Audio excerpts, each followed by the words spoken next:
La connaissance rend utile l'effort. Shalom bien-aimés dans le Seigneur.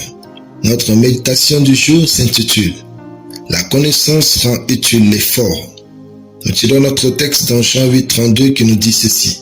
« Vous connaîtrez la vérité et la vérité vous affranchira. » Alléluia. Un pêcheur modeste vivait dans un village économiquement précaire. Un jour, il a pêché un poisson d'une taille considérable. Fier de sa prise, il rassembla ses amis et se filmèrent avec le poisson. Puis ils le mangèrent. Après avoir posté l'image sur Internet, il découvrit que le poisson qu'il venait de manger avec ses amis valait 31 000 $, soit 17 453 000 francs CFA.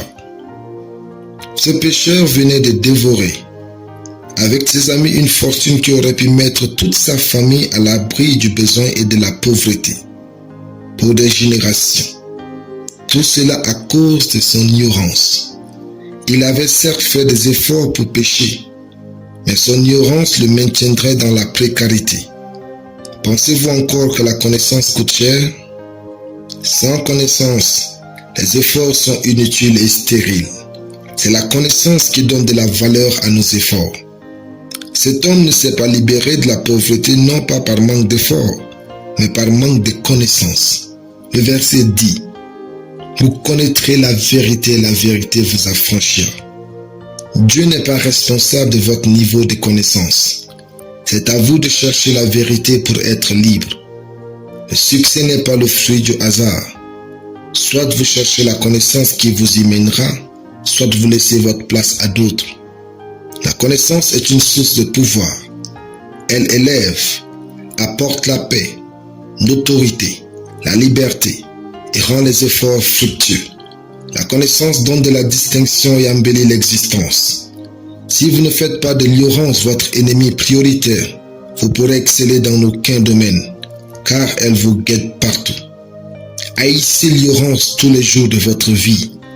On trouve de la connaissance dans les livres, les formations, les enseignements, les prédications, des conseils et bien d'autres. Haïssez l'ignorance de toutes vos forces et ne cessez jamais d'apprendre. Soyez si bon dans votre domaine que votre nom soit indissociable de celui-ci. Vous avez été créé en Christ pour briller et illuminer le monde. Remplissez-vous de connaissances, car en hébreu le mot connaissance signifie lumière. Avoir de la connaissance, c'est définir votre prospérité. Alléluia, prions. Je confesse que je suis assoiffé de connaissances et je grandis au quotidien en sagesse et en connaissance au nom de Jésus. Je suis donc béni, prospère, joyeux et excellent. Amen. La lecture biblique en une année, Jean 14 à Jean 16. Soyez bénis, c'était le pain du ciel.